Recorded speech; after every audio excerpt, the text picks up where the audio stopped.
Envoie ton Esprit Saint, ton feu d'amour divin, déploie ton cœur et viens nous sauver.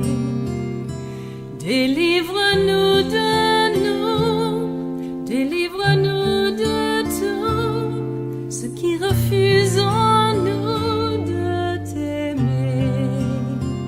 Du sang de ton agneau, déverse en nous le flot des abondantes eaux de ton pardon. Viens inonder nos vies, restaure-nous, guéris ton Église.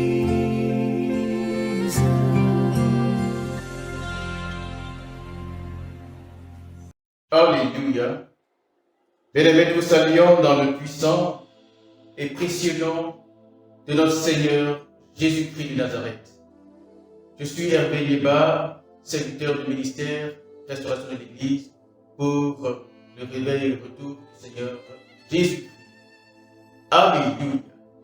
Et c'est un plaisir pour moi de partager avec vous ces paroles que le Seigneur nous a confiées, ces paroles que le Seigneur nous a données à travers le ministère. Alors, le sujet ou le thème principal que nous traitons, c'est la lecture spirituelle de la crise dans notre pays, la lecture spirituelle de la crise dans notre pays. Alléluia. Alléluia. Alléluia. Nous parlons de ces choses pour attirer l'attention des uns et des autres, pour attirer l'attention de l'Église sur les moments que nous traversons, les moments que nous vivons aujourd'hui, où nous sommes arrivés dans le plan de Dieu par rapport aux paroles du Seigneur. Alléluia. Et donc nous attirons l'attention des uns et des autres, non seulement de l'Église, mais également de tous les hommes sur la terre, les hommes dans l'Église, hors de l'Église, des paroles prophétiques du Seigneur. Le Seigneur nous dit que notre monde tire à sa fin. Alléluia. Oui, bien-aimé, notre monde tire à sa fin, car le Seigneur, Jésus-Christ, bien entendu, a parlé de la fin du temps, de la fin plutôt du monde. Jésus-Christ, notre Seigneur, a parlé de la fin du monde. Notre monde donc va connaître une fin. Et il a dit que lorsque la fin des temps arrivera, lorsque nous serons dans la fin des temps, sinon vers la fin des temps, il y aura des signes, des tremblements de terre, des guerres, et ce sont des choses qu'il a dites, des choses qu'il a annoncées. Nous voyons ces choses s'accomplir. Et nous avons dit que c'est vrai que les différentes choses dont le Seigneur a parlé, nous les voyons à cause de la manifestation du royaume de Dieu. Jésus a pu dire qu'il n'est pas venu amener la paix, mais plutôt l'épée. Et donc, si nous voulons travailler, si nous voulons vivre selon la perspective de Jésus, selon l'épée qui est sa parole de vérité, bien entendu que nous allons nous heurter à d'autres réalités, car sa parole de vérité nous dit de dire les choses telles qu'elles sont. Si les choses sont fausses, que nous puissions avoir le courage de dire que ces choses sont fausses. Si ces choses ne sont pas de bonnes choses, nous devons avoir le courage, comme lui, n'est-ce pas, de dire que ces choses sont de mauvaises choses. Si les choses sont également vraies, nous devons dire que ces choses sont vraies. Selon qu'il avait l'habitude de dire en vérité et en vérité. Alors nous travaillons dans cette vérité, nous travaillons dans cette perspective du Seigneur, afin que les paroles du Seigneur soient dites à travers nous. Non seulement les paroles du Seigneur, mais Jésus a parlé de son royaume. Et il a dit que nous ne sommes pas, n'est-ce pas, de ce monde. mais nous sommes dans ce monde. Pourquoi nous sommes dans ce monde? Nous sommes dans ce monde parce que nous devons, n'est-ce pas, matérialiser, manifester, lui, son royaume qui est ce monde. Il a dit, vous êtes d'en bas, parlant pas de nous, parlant des autres qui n'ont pas compris le message de Jésus-Christ, qui n'ont pas accepté le Seigneur Jésus-Christ. Le Seigneur a pu dire que vous êtes d'en bas, mais moi je suis d'en haut. Alléluia. Mais il nous dira également que vous n'êtes pas parlant de nous. Il dit, nous qui avons cru en lui, nous qui avons cru en sa parole, nous qui avons cru en son sacrifice, nous qui avons cru en la croix. Il a dit, vous n'êtes pas, n'est-ce pas, de ce monde, mais vous êtes dans le monde. Alors, Jésus est venu nous chercher sur la terre des mortels. Jésus est venu nous chercher dans ce monde afin que nous puissions être avec lui là où il est d'éternité en éternité. Et nous devons faire manifester son royaume. Et nous avons donc reçu l'autorité, nous avons reçu le pouvoir, nous avons reçu la responsabilité de lui afin de travailler, afin que nous puissions faire manifester le royaume de Dieu, afin que nous puissions faire manifester le royaume de Dieu. Alléluia, alléluia.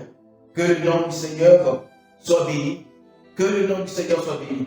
Alors, le sous-thème que nous avons traité et que nous allons clôturer aujourd'hui, c'est l'Église face à l'avenir. L'Église face à l'avenir. Et nous essayons d'expliquer. Nous essayons d'expliquer un certain nombre de choses. Et nous avons introduit notre thème par une question. Et la question est celle-ci. Est-ce que l'Église peut influencer l'avenir? Est-ce que l'Église peut influencer, n'est-ce pas, son environnement? Est-ce que l'Église peut influencer les choses? Est-ce que l'Église peut changer les choses? Alléluia. Alors pourquoi est-ce que nous posons cette question? Nous posons cette question parce que la tendance générale, que ce soit dans le monde, mais également dans l'Église, nous avons l'impression que ce que nous vivons dans notre vie, ce que nous vivons sur la terre, dépend de ce que Dieu a dit, sinon dépend de ce que Dieu veut. Et nous avons dit que c'est une mauvaise compréhension de la parole de Dieu. C'est vrai que dans l'Église en guerrier, je dirais parmi tous ceux qui se nomment chrétiens, il y a certaines personnes, certains mouvements de façon consciente, délibérée, n'est-ce pas, disent, attestent que tout ce que nous vivons sur terre vient de Dieu. Et nous avons dit, l'une des premières personnes à soutenir, n'est-ce pas, cela, à soutenir cette affirmation, c'est Marion Branham, qui a laissé derrière lui, s'est développé le mouvement des Branhamistes. Mais à côté de lui, il y a certaines personnes, comme, même si elles sont mineures, comme Gédéon ou Catou Philippe, mais j'ai également dit que ces personnes-là ont pour arrière-plan chrétien Branham, parce que toutes les sources viennent de la doctrine du Branham, et ce sont des personnes qui défendent Branham dans cette doctrine. Alléluia. Et cette doctrine-là est la doctrine de la prédestination qui prennent dans Romains 8, ce que Dieu a prédestiné d'avance. Alors nous allons lire ce verset qui se trouve dans Romains chapitre 8, le verset, n'est-ce pas, 29 à 30. Donc il dit, ceux qu'il a connus d'avance, il les a aussi prédestiné à être semblable à l'image de son Fils, afin que son Fils fût le premier-né d'entre plusieurs frères. Et ceux qu'il a prédestinés, il les a aussi appelés. Ceux qu'il a appelés, il les a aussi justifiés. Et ceux qu'il a justifiés, il les a aussi glorifiés. Alléluia. Il les a aussi glorifiés. Alors, selon eux, Dieu connaît, n'est-ce pas, ce qu'il a appelé d'avance, ce qu'il a prédestiné, ce qu'il a appelé, ce qu'il a justifié, et il les a également glorifiés. Ce verset ne dit pas que le Seigneur, n'est-ce pas, a choisi lui-même cette personne d'avance. Alléluia. Et nous avons longtemps parlé de ces choses-là. Et nous avons dit, nous avons soutenu que, oui, Dieu connaît les choses d'avance. Oui, Dieu sait, ou Dieu connaît, les crimes qui seront commis demain. Ça, c'est une chose. Les crimes qui seront commis demain sont des choses que Dieu connaît. Empêcher les choses qui voudront être commises demain est une autre chose. Oui, Dieu connaît tous les criminels. Ça, c'est une chose. Mais empêcher les criminels de faire ce qu'ils ont envie de faire ce qu'ils ont à cœur de faire, ça, c'est une autre chose. Nous ne pouvons pas lier les deux choses. Alléluia. Est-ce que Dieu sait, connaît les mensonges que tu vas dire, les mensonges que tu vas proférer, ou les injures que tu vas proférer? Est-ce que Dieu les connaît? Oui, Dieu les connaît.